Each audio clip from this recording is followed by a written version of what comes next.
Tuesday night, you know what it is. You got the OG3 with you today. Flyers Talk A2D. Got a lot to talk about, some fun stuff to talk about second half of the show. We're going to talk 3 dark horse teams to make the playoffs. Not necessarily the guys on the bubble. Who is going to come from out of nowhere to take a playoff spot away from one of the big dogs? Also talking, who's the Flyer that's going to step up and have a breakout year? Is it going to be Jamie Drysdale? Is it going to be Cam York? Is it going to be somebody else?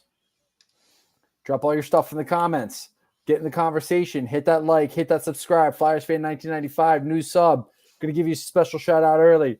Let's go. Nice. Turn on those notifications. It's time to talk some off-season Flyers hockey.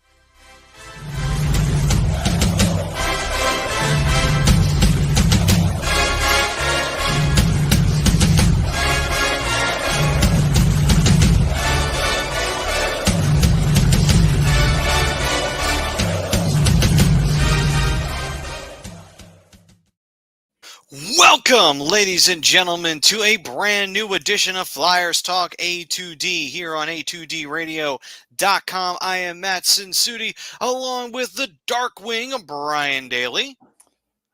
Apparently, YouTube's already off the rails. Let's go. It's going to be a fun night.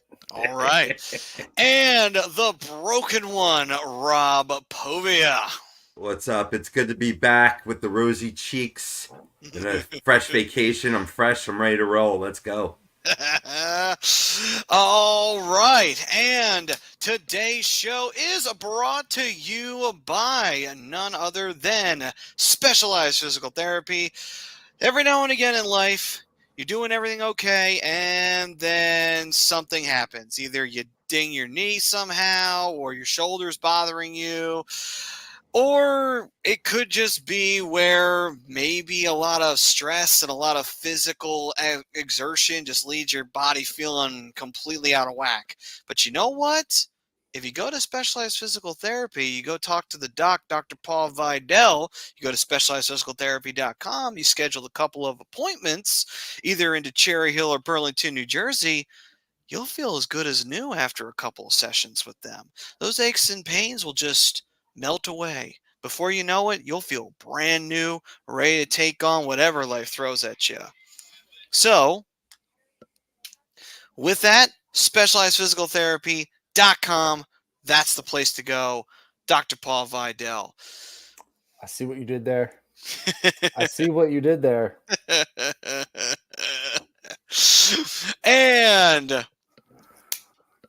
for our poll question tonight, we have a very interesting one that I think will get a good debate going for everybody out there who's, invested, of course, in the Flyers' future. And that is, Jamie Drysdale is the most likely player to have a breakout season for the Flyers, agree or disagree. I know we've been hoping for a big comeback from one Jamie Drysdale. Obviously, he had injury problems last year. Unfortunately, that has not been uncommon in his career. But get a nice, strong, healthy 82 campaign out of him. Boys, do you agree that he will have a breakout year in the orange and black? Or do you think maybe not?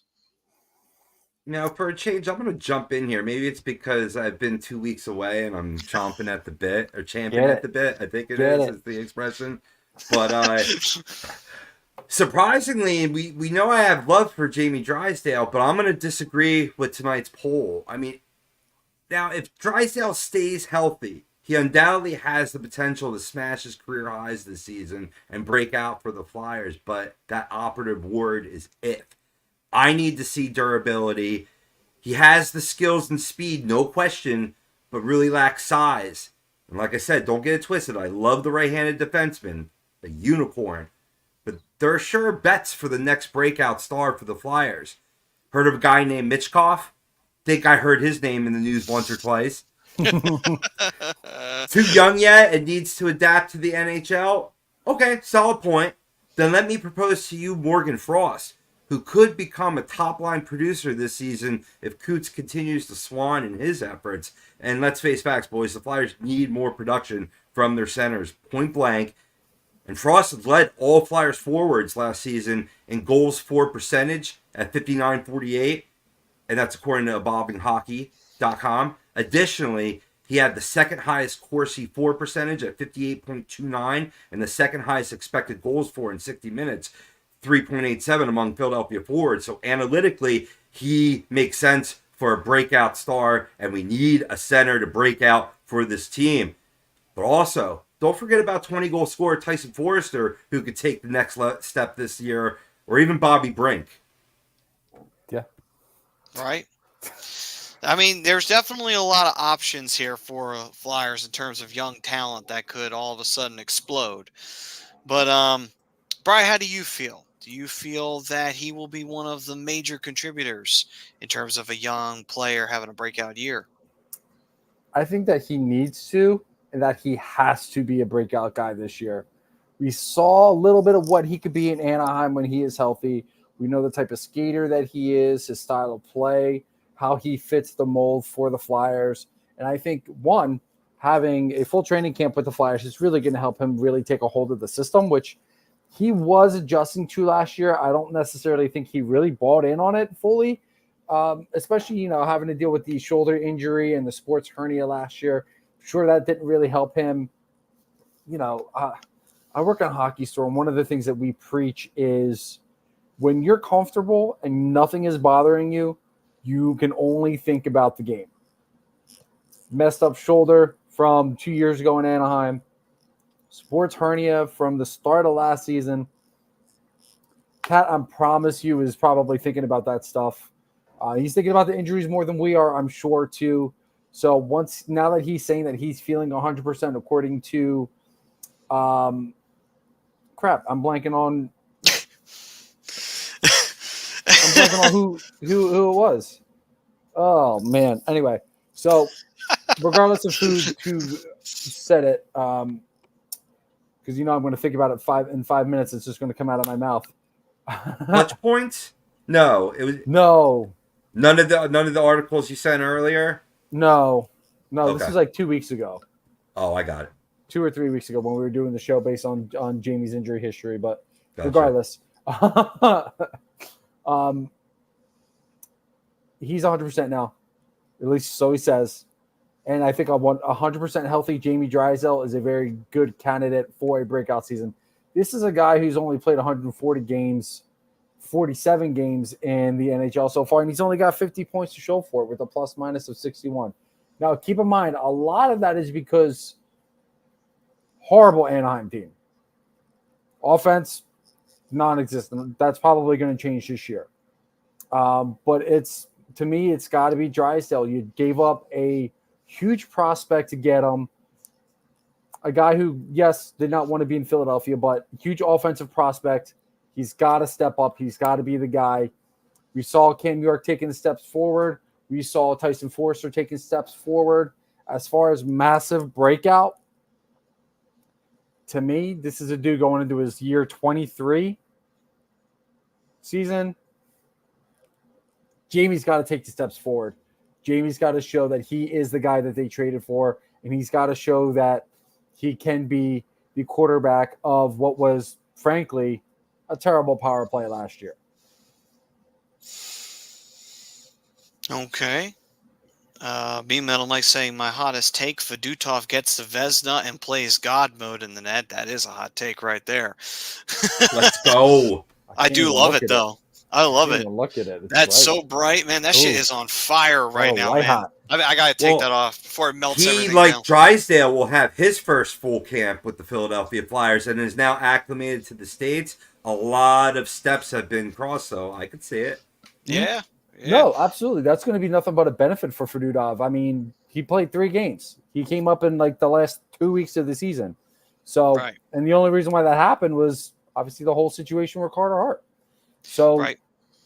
you kind of got stuck, and unfortunately he didn't get a huge sample size. So again, having a full training camp, we're going to have a full season. We're really going to see who Ivan Fedotov is as a NHL goaltender.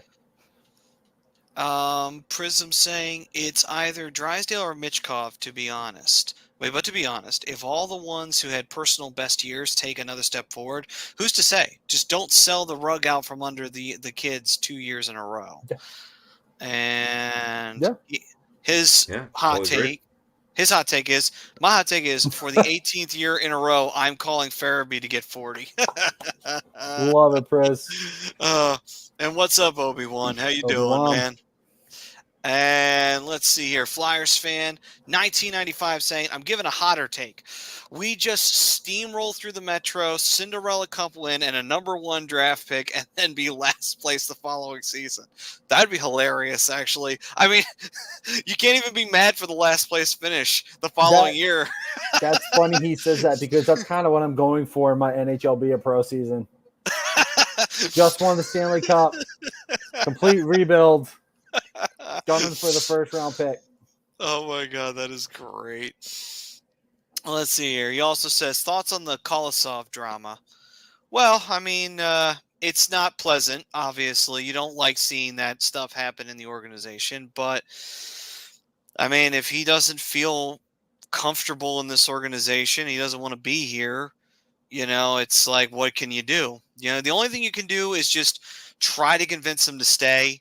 And if he doesn't want to stay, there's nothing you can do about it, because then even if you try to force him to stay, are you going to get the best effort out of him? Probably not. He's probably just going to, he's just going to fill his obligation and get out as soon as he possibly can. And really, that's just going to take up a spot that for someone who would want to be here, it's like, why waste the spot? Doesn't want to be here. He's not here. Put somebody in there that wants to be here, who wants to be in this organization.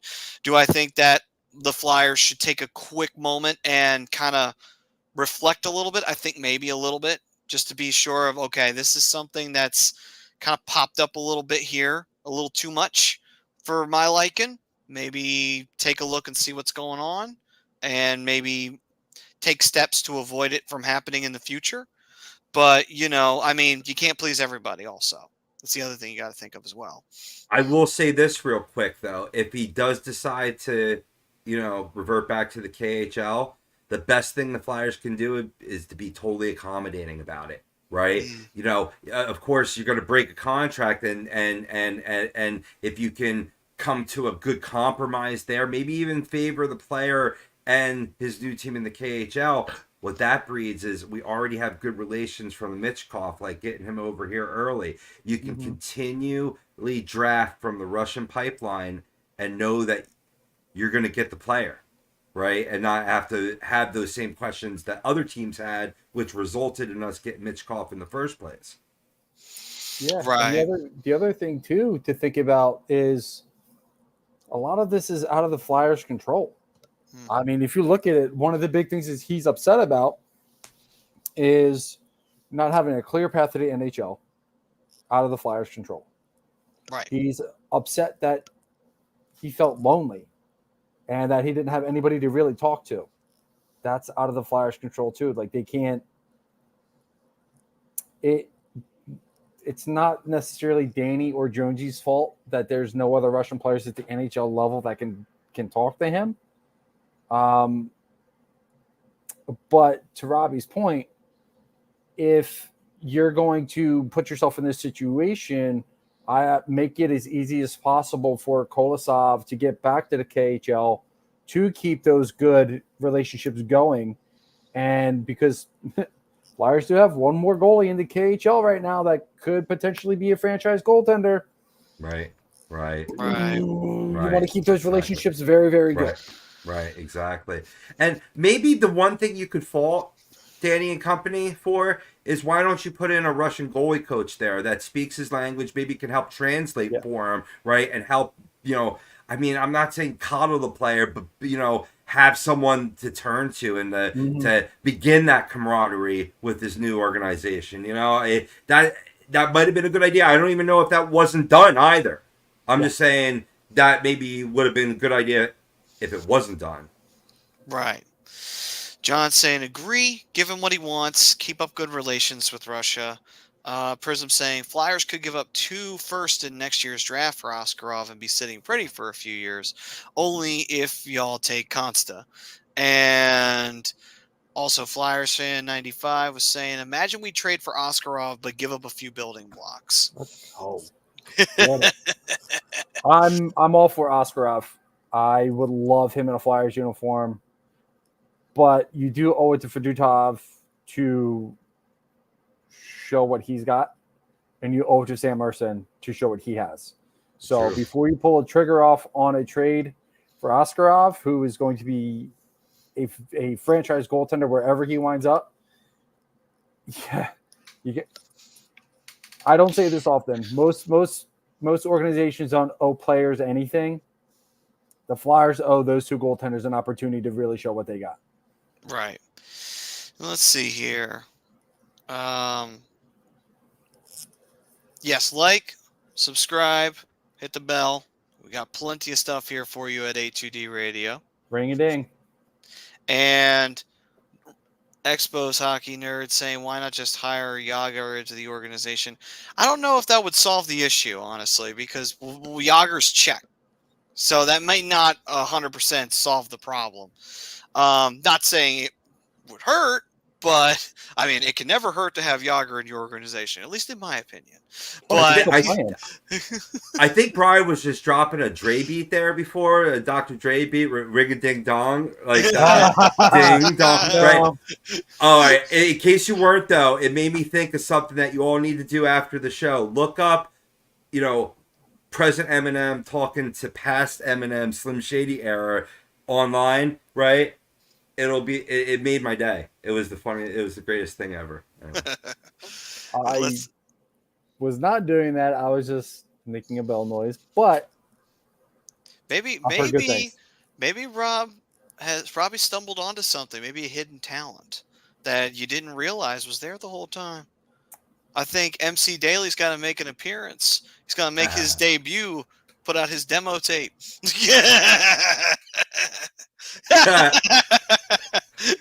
Running high. You can't run. You can run, but you can't hide. I'm out. All right, let's see here. Benny Station saying, like Danny, but it is a bad look to have both Cutter and Alexei. It is. It's a rough one. It's definitely not something you want to have happen in your organization. It was like we dropping mixtapes. Apparently MC Daly is. Yeah. You're right. This is going to be straight fire. Comes straight from MC Daly. Straight from the street. To going back to Expo's comment about Yager, he's still playing pro hockey, so I think right now he's sitting pretty playing over in Europe and making whatever it is that he's making at like 68 years old. And you see what I did there? And I think Rob got it.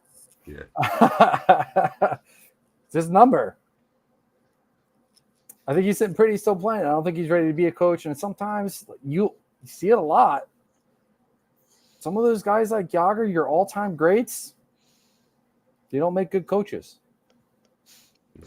He did go on to say also, no, bad Flyers fan. We are trading for Askarov here in Montreal for regional airport decisions. Oh, I'm sure.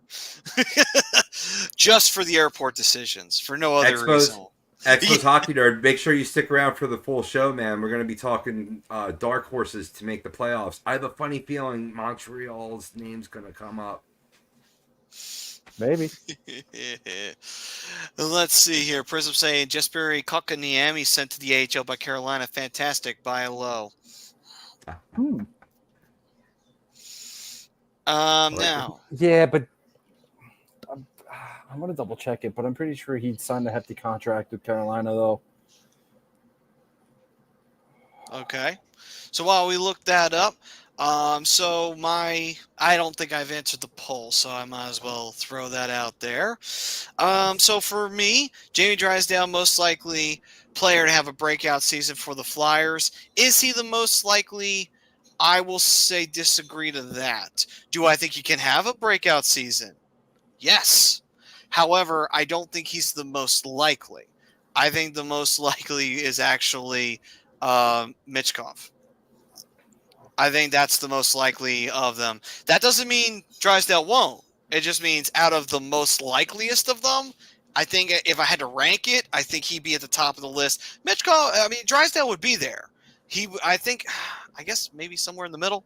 I don't necessarily know. Maybe he'd be a little high, but again, there's a lot of guys out there who could be poised to have a breakout year for the Flyers this year. So, but Drysdale's on the list of the guys who I believe could.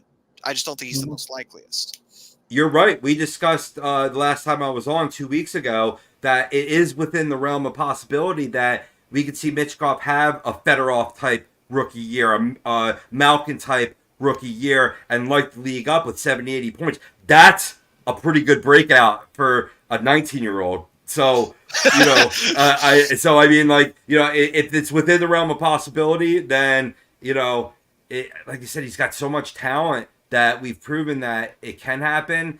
We said, temper expectations, but that's not to ignore, the other possibilities out there. Right. I mean, hell, if he has the 70-plus season like you're talking about, I mean, dude, we're probably in the playoffs with that kind of production. But if he goes on and puts on like a 40-point season, I'm singing praises all day long. I'm like, holy shit. And let's not ignore facts that a lot of times a player, a young player could have, an average season pretty good, like what we're expecting, maybe 55, 60 points. But then the Flyers sneak into the playoffs, and then all of a sudden he goes on a tear in that year's playoffs. Right away, that puts up your stock in any award, whether it be a breakout season, Conn Smythe, MVP, whatever you're talking. It's kind of like what have you done in people's last memories is really going to carry its weight in stone. True. Swoopy, what's going on, brother? Hold on. What's up, Bri? Just give you a heads up. I got a nasty storm going on out here. Wind, rain. So if I cut out, just give you guys a heads up. I just have to go pull my chair off my my deck so it didn't blow away. Jesus, like it is absolutely ripping out there right now. You're probably getting the storm that I had to deal with about 5 minutes before we went on the air. So, because we had a nasty one a little bit ago. Let's see here. Swoopy saying Drysdale better stay healthy until we see that. I disagree. Expo's Hockey Nerd saying I still hate Toronto and Ottawa, but for bloodshed, I mean carnival games. Bloodshed. Well, wow. Swoopy, to Brian's point earlier, he played with that sports hernia all year, which really put him behind the 8 ball, and then he took the upper body shot, which re-aggravated the shoulder.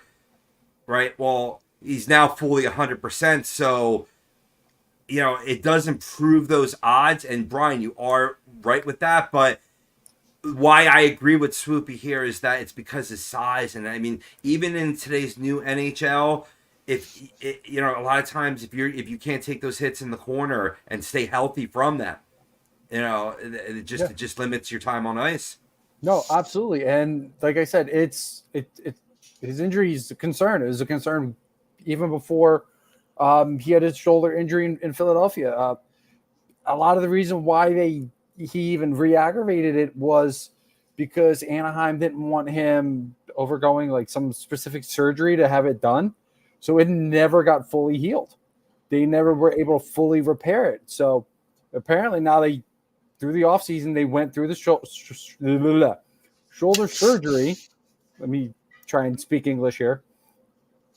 And now he's 100%. So that shoulder shouldn't be an issue, but I mean, you never know. I mean, I had shoulder issues for a while now, and my shoulder issues have never really fully gone away. It's about building up the stabilizer and getting that stabilizer ready to go. And if he can do that, I think his shoulder's going to be fine. I think he's going to have a healthy year. All right. By the way, real quick, I'm just going to take control of this one real quick, Maddie. Sure. I like that.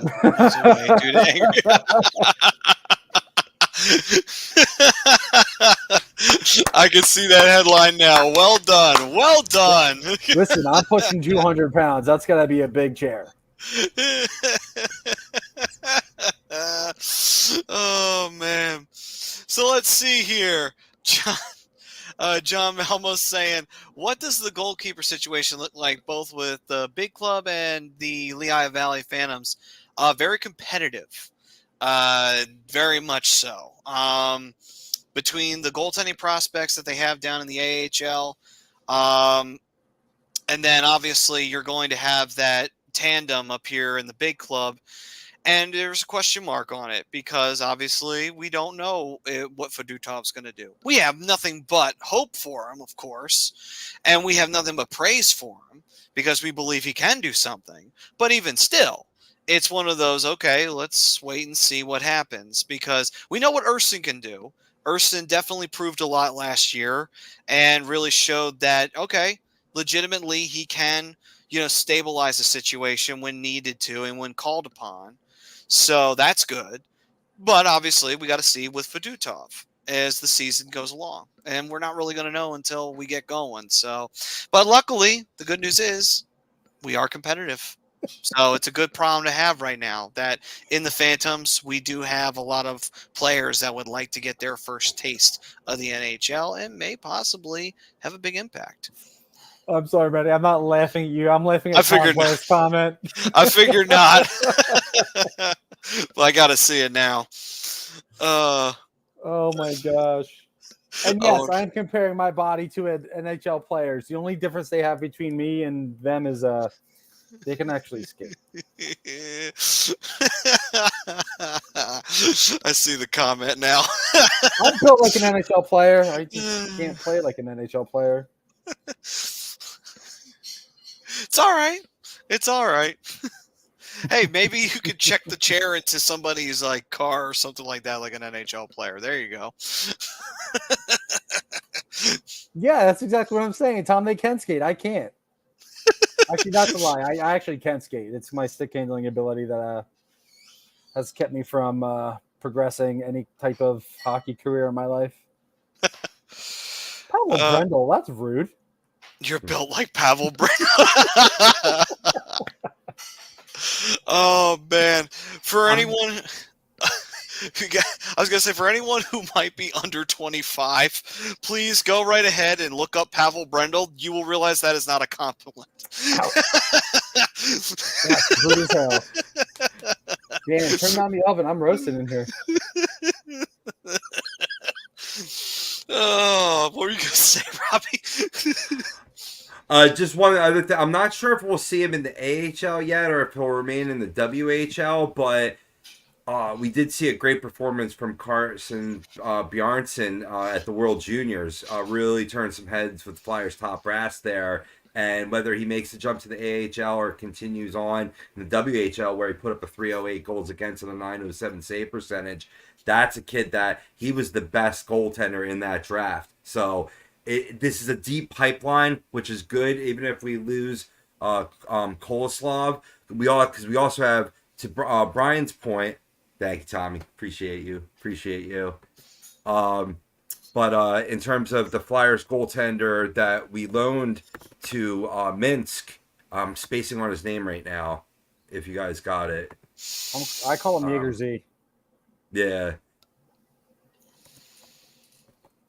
But I mean, he's on loan, so you know what I mean. So basically, he's still within the organization. Maybe you could set up a similar thing with Koloslav as well. What's great about Danny and company is that they really built a deep pipeline. Regardless of what happened with the Carter Hart situation, and in terms of what Russian goaltenders you're able to get here, ones that maybe won't make it here.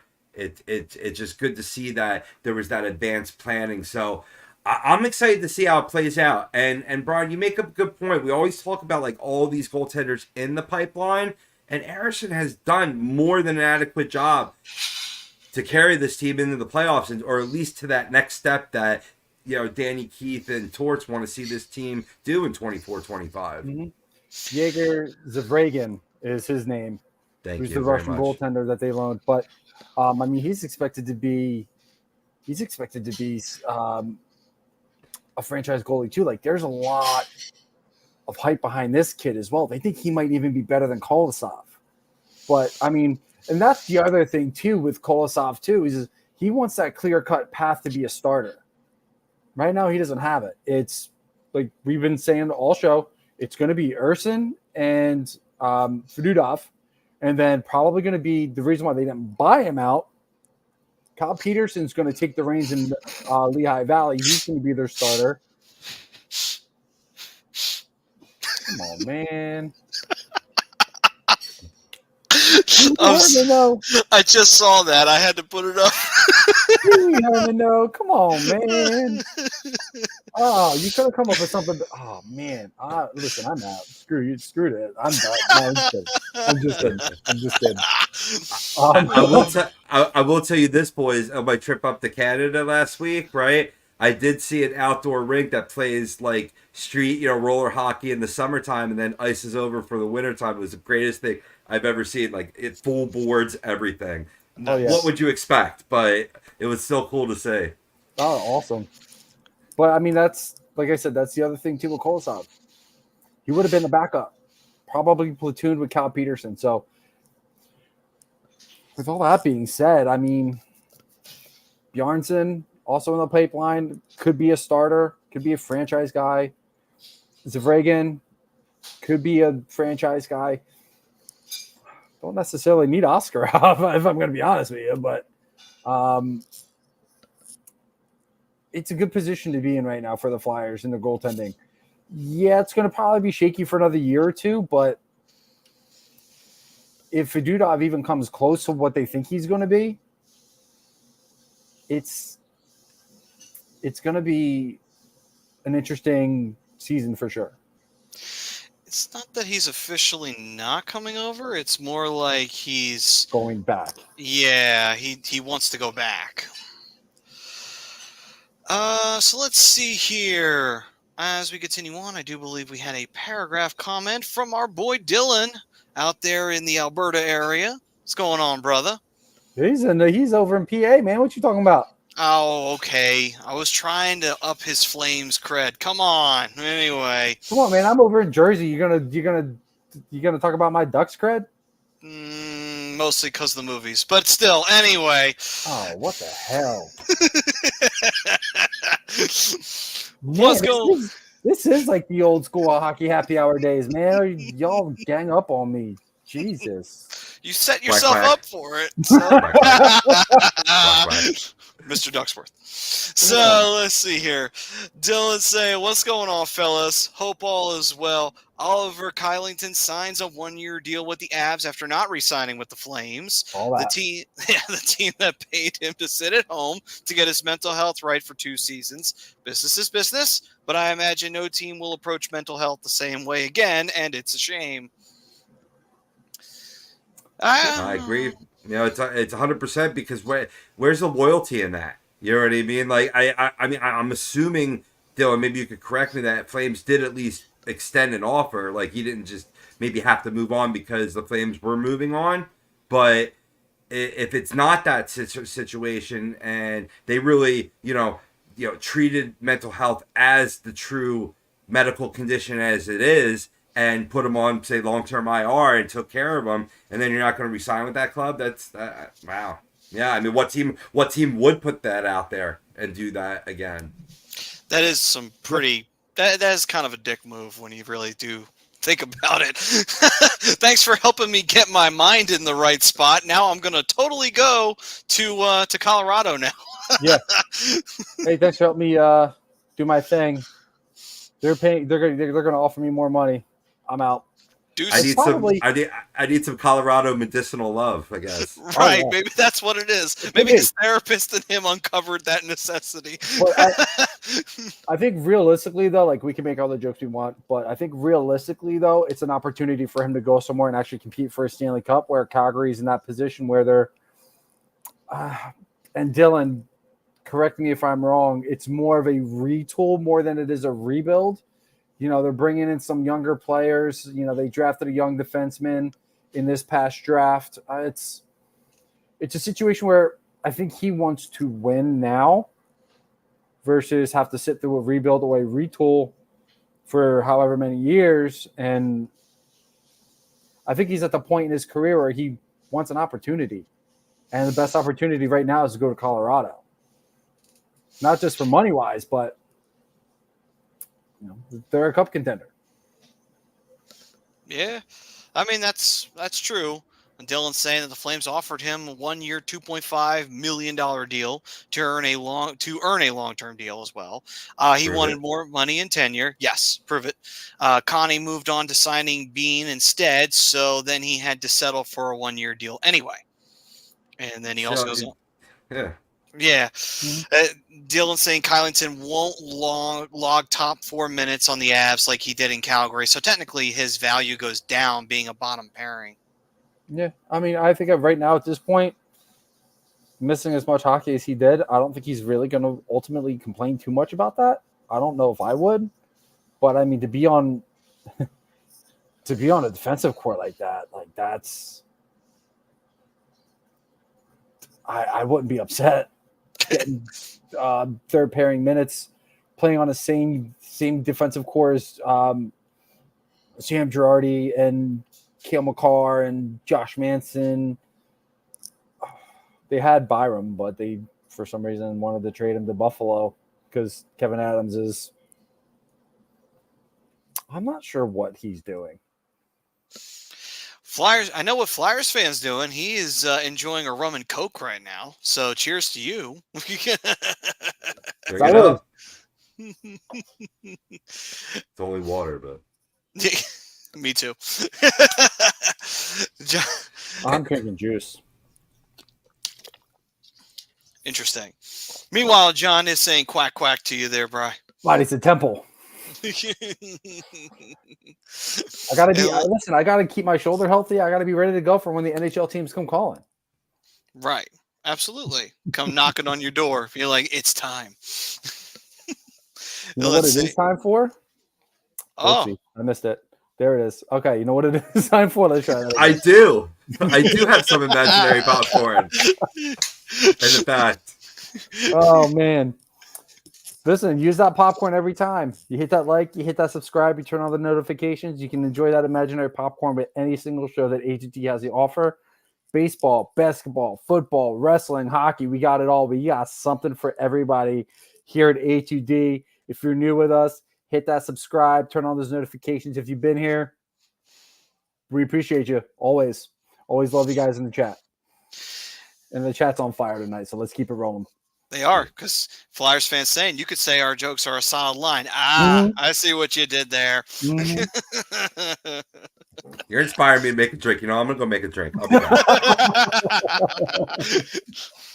Let's see. Dylan saying Cale Makar will be dipping in 2027 to Calgary anyway to join his hometown team. Yeah, he's been saying that to me for a while. I believe it when I see it. I mean, if he at that does, point, Calgary should be better. I mean, if Cale does go to his hometown, he will be considered the savior of the Flames, probably, if he does go there by 2027. I mean, Dylan's convinced, which is great. Like I had mine. Like I was convinced that Stamkos was coming to Anaheim.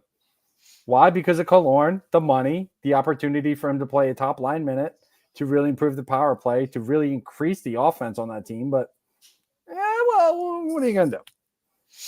They offered him money. He wanted an opportunity to win. So let's see here. So Flyers fans said he made 2 Ducks jokes. So he says, I think reports say Ducks fan was found with a chair mark on his back at the Atlanta Thrasher Stadium. Reports suggest the fan was on a bicycle. But why would I be in Atlanta? I don't know. There's no hockey team there anymore. Not anymore. Although there might be once the NHL decides to expand again. Don't you put that evil on me, Ricky Bobby. I've been reserved to the fact I believe it's happening at some point. But anyway, the Duck pecks at local fan because team mascot. Hey, Wild Wings the man. Wild Wings the man. I love it. Should never have canceled his show. But anyway. Robbie, I need you back. He recommended Calgary to Kadri. Interesting. Okay. Actually, that I didn't know. John saying, Speaking of WWE, our girl got screwed Saturday night by Dirty Dom. I saw it coming. I knew it was going to happen. It was like, yeah, Dom was going to go with Liv, and he was going to betray Rhea. It's okay. Rhea can do so much better than Dom anyway. I don't know why she picked him in the first place. Well, well, I mean, if you think about it, go back a couple months when Rhea got hurt and Liv went on her little revenge tour. Yeah. Did you not see how close that her and Finn got? I mean, slightly, but I mean, I think those are seeds that have been planted for maybe a future situation down the line. But yeah, no, that started at SummerSlam. Because Hmm. now you look at the new Judgment Day. It's Liv, Dom, Finn, JD, and Carlito. Right. Rhea and Damian, thank God, are out because they deserve better than the Judgment Day. Well, they don't need it anymore. They don't. They don't. And you know what? This is going to be a cool story heading into, I guess it would be Bash of Berlin. Yeah, that's the next pay-per-view. I guess that would be, that would be the next one. So that's probably going to lead into that. But it should be fun. I mean, I like what the WWE is doing. It's definitely more entertaining. I can't wait for Friday because I'm hoping Roman Reigns is on SmackDown and you can kind of see the direction that they're planning on going with him.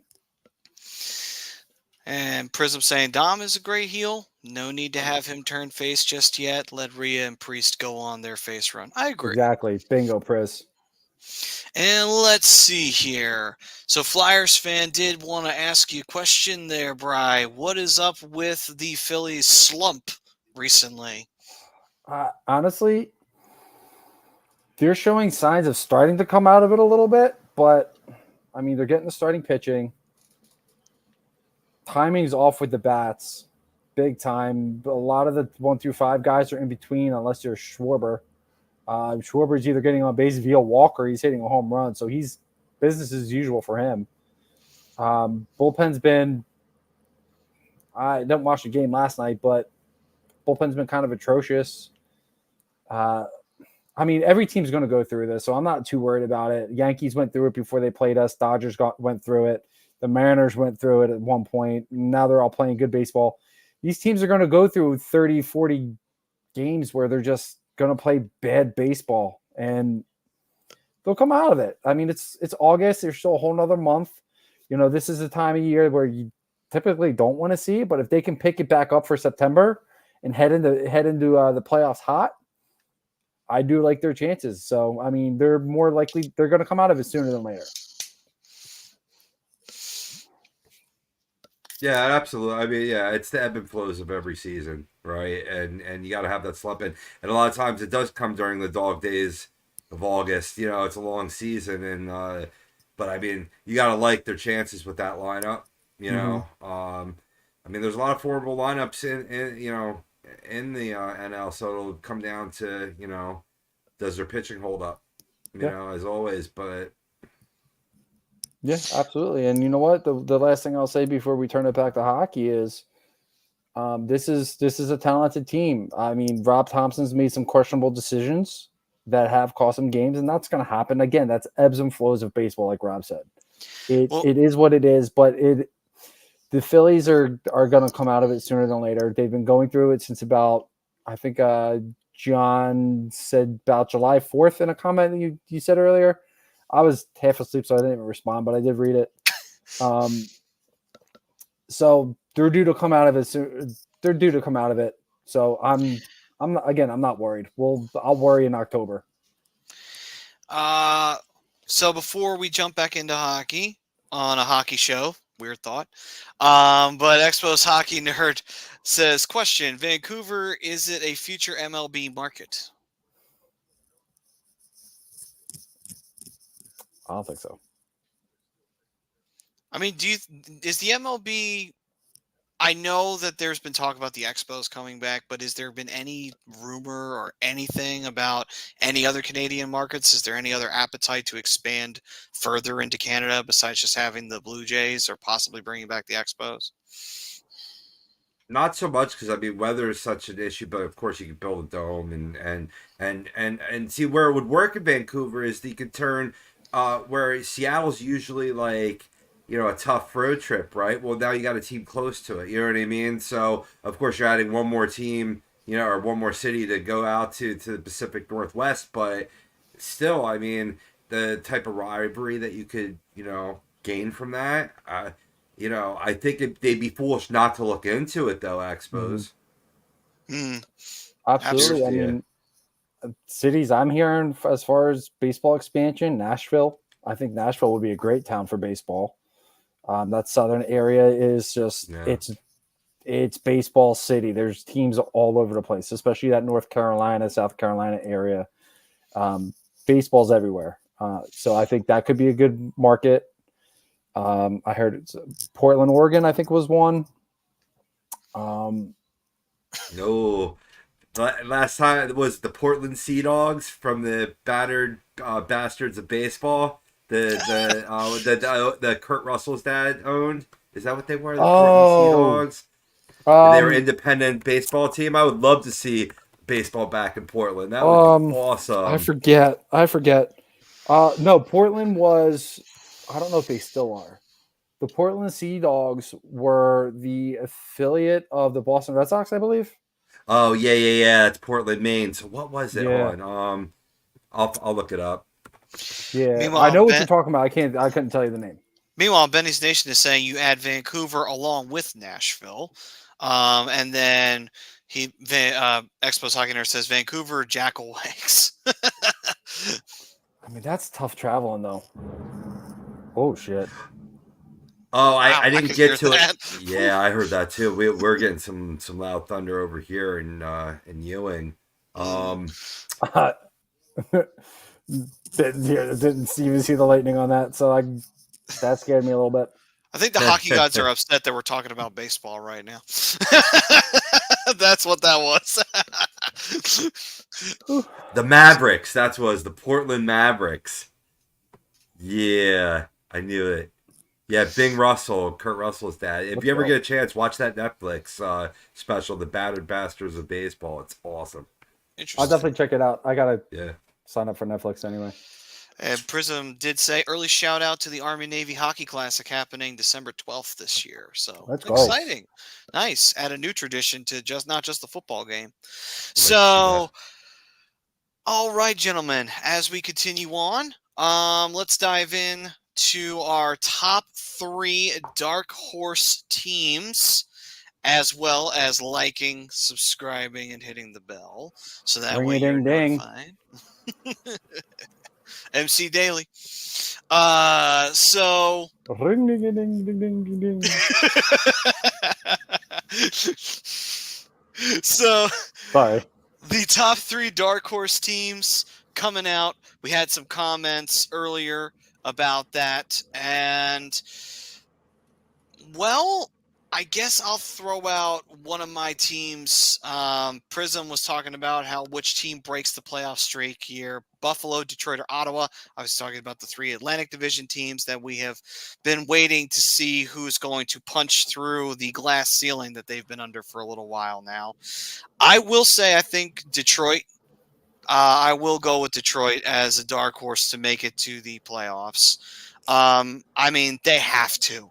They've been putting this team. They've been trying to put this team together for a while now. It's like, how many more times can you miss before someone starts asking questions of, did we do something wrong? And then they start breaking everything apart. Mm-hmm. No, Maddie, I agree with you, man. I mean, my only question here is, are they really a dark horse at this point? But I think with the questions still in net, I think they qualify. But you got to be excited about a healthy Dylan Larkin. That's going to go a long way. Plus, now you bring in Vladimir Tarasenko and his goal-scoring ability, along with Patrick Kane returning and him bringing that leadership, as well as ability to still score on the NHL level. And then superstar in the making, youngster Lucas Raymond. Mo Seider, he's a superstar in that blue line.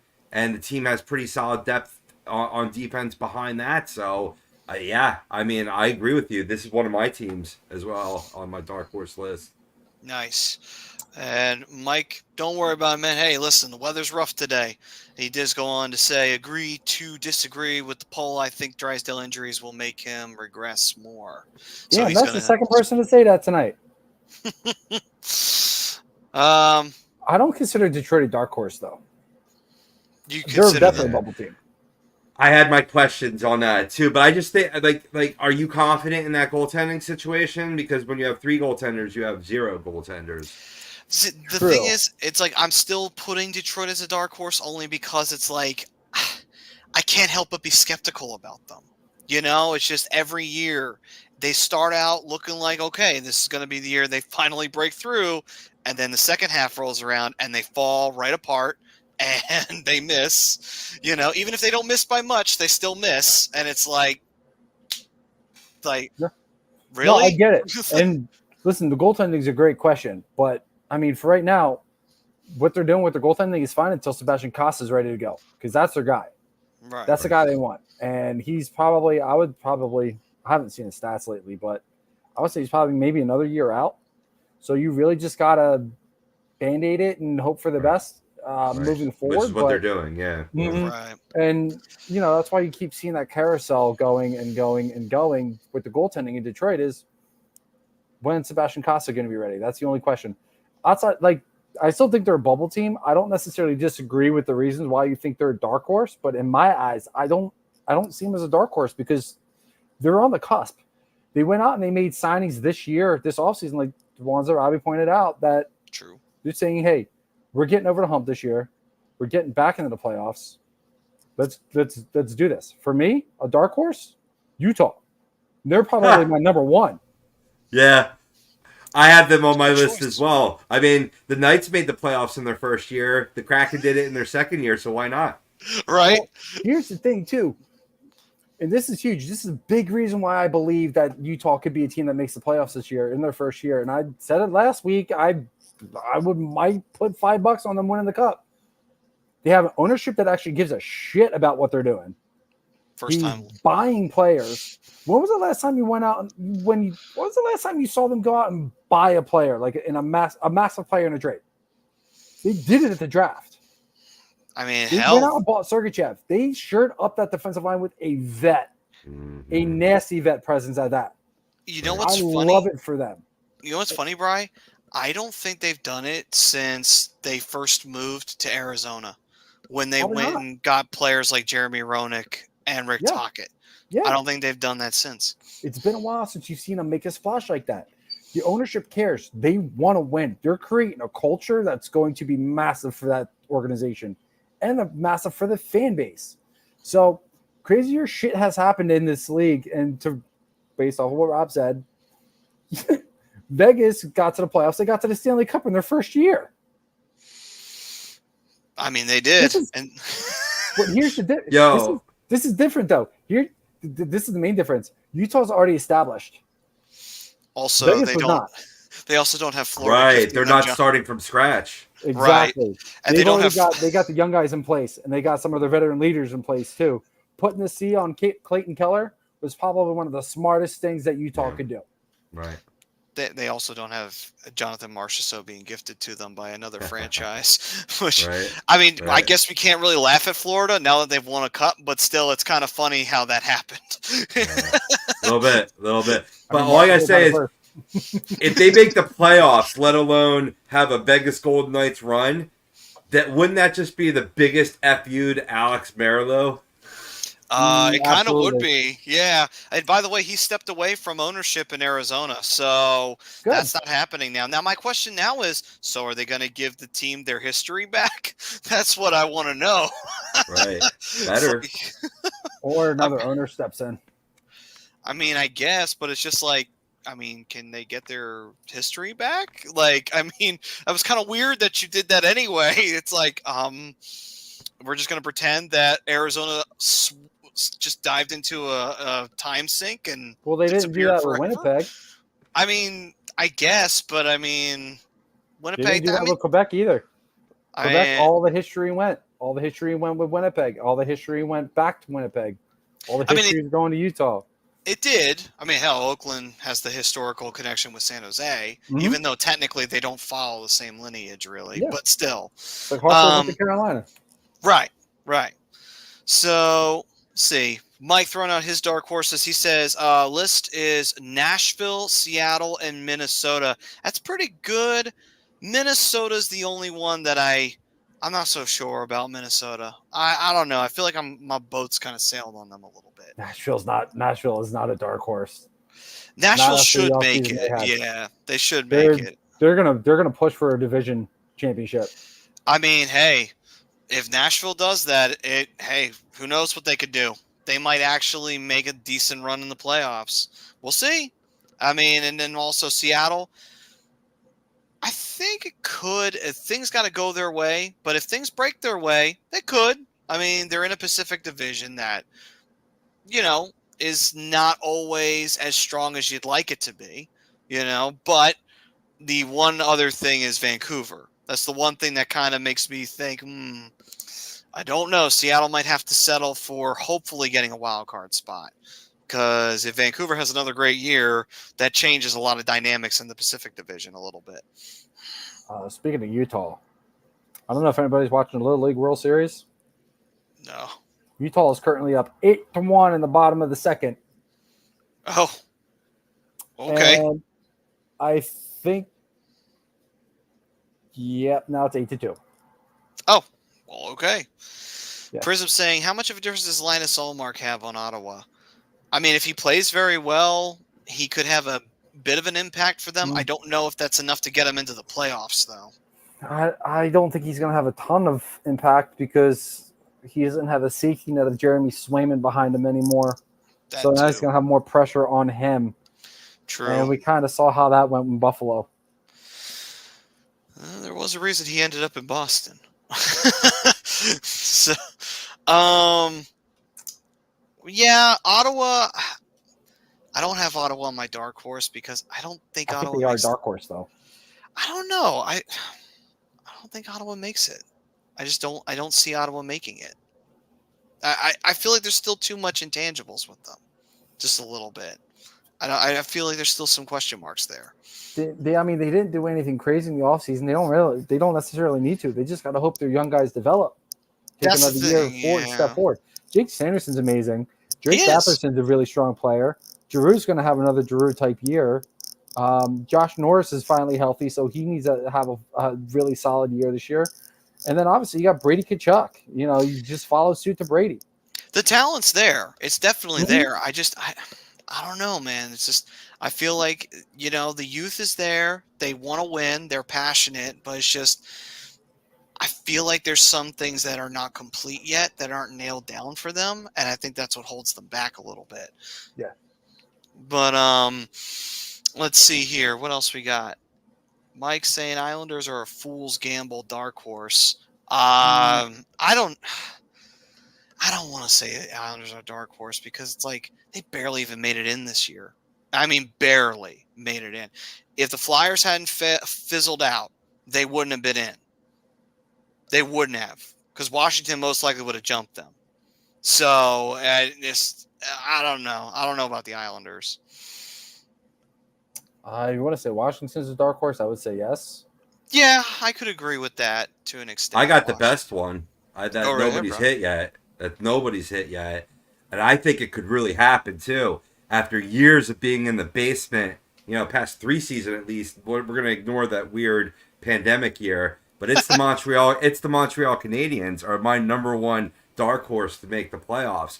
Look, it all starts in net for the Habs. And they have a real nice tandem now in Sam Montembeault and Caden Primo. I expect consistency from the prior. That's why they signed him to that, cheap deal, because he wanted to stay in Montreal, the team he always wanted to play for. And after spending some years doing some good things in Florida, to really solidify a career here in Montreal. But I also expect big things from the latter in Primo. He posted 299 goals against, a .910 save percentage in 23 games last season. His beak is officially wet. He now enters his age 25 season and 5th overall, which is when a netminder can really take off. You got it, the young forwards on this team: Cole Caulfield, Nick Suzuki, along with what's his name, Slavkovsky. They should get plenty of scoring. And speaking of next breakout stars, as we talked about in the beginning of the show with the Flyers, they got Alex Newhook from Colorado Avalanche. You know how geeked up I get over Newhook. I really feel like he fits the bill here in Montreal. The only question will be the blue line play and the depth there. But they got future talent in the pipeline, too, even beyond this season. I mean, I don't mean to rub salt in Dylan's wound, but Calgary didn't get their legacy pick, but Montreal did in a Tosh Koivu, son of legendary Canadian Saku Koivu. Mm-hmm. And he may have gone in a third rounder, but that kid's a finisher. He's got the pedigree. You got to be excited if you're a Montreal Canadiens fan, and it could happen as soon as this year. Man, that Anaheim was like 2 picks away. I wanted Koivu. And that would have been fitting too, because that's where he went to. Koivu was a Duck after years in Montreal, right? Yep. It's the only two organizations he played for. I'm happy he went to Montreal though. Fitting. What is up, Don? A lot of pressure, though. A lot of pressure. You got to like Tish out in Utah better because he's way from that. Oh yeah. All right, gentlemen. So any other dark horses we wanted to throw out there before we wrap this one up? I mean, I want to say Buffalo's a dark horse, but I really have no clue what Kevin Adams is doing. Like the trades that he's making, he's given up on talent for fourth line players. You bring in Lindy Ruff. I think Lindy Ruff could be a good head coach for these guys. I mean, the last time they were really good was when he was behind the bench. So if Kevin Adams can get his head out of his ass and not give up guys like Matt Savoie for nothing, they could be a dark horse and could be a team that winds up back in the playoff hunt. Really though, like that trade makes my blood boil because it makes zero sense. And all they did was make Edmonton stronger. So with that, Robbie, did you have any other dark horses you wanted to throw out there? Or? No, my top three is Montreal, Detroit, and the Utah Hockey Club. All right, then. So we thank everybody for joining us. Expos Hockey Nerd did say earlier that I looked like a Jedi Master. Thank you. And I feel like in recognition of that, I got to show you guys a little something. So I went to a Star Wars burlesque show, and they had this. This is called Wookiee Erotica. I swear to God, this is a real thing they were selling at the stands, and I had to get it. I'm both amused and disturbed at the same time. I'm confused, scared, and aroused all at the same time. I don't know how. It was so worth it. I want to say open it because I'm curious, but at the same time, I don't know. I don't know if you're ready for it. I don't think I am. Well, I need another drink. But I will give you props for that T-shirt, though. That T-shirt is boss. Yeah, Chucky Charms. Oh yeah, absolutely. Yeah. I'm just wearing a War Road shirt. That's what I'm wearing. Now, I believe you got. We rocking the Sammy Hagar too, there, Robbie. So I'll be digging that. Yeah, we took my dad for his 74th birthday, and he was the coolest cat there, man. He was up on his feet the whole show. He was dressed the best too, ripped jeans, nice. He had a more up to date T-shirt than we did. This is bought in there.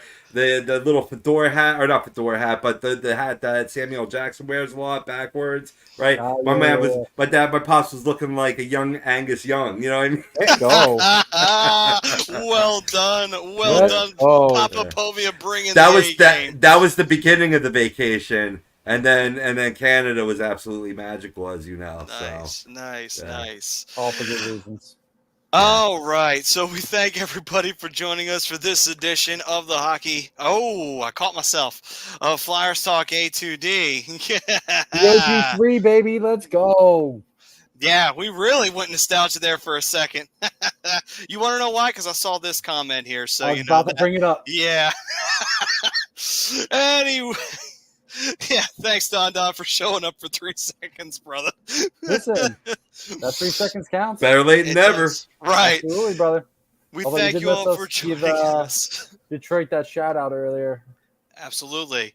And we hope to see you guys next week. Plenty more to go over with the offseason still in full swing. We'll see if we come up with anything crazy for y'all to enjoy, as well as any up-to-dates of any big news that happens for the Flyers as well as around the league. Until then, we were brought to you by Specialized Physical Therapy, the doc, Dr. Paul Vidal. So let him know if you got any aches and pains. Give him a shout. And we will see you guys next week. Until then, you stay safe, you stay healthy out there. Peace and love, everyone. I'm just warming up.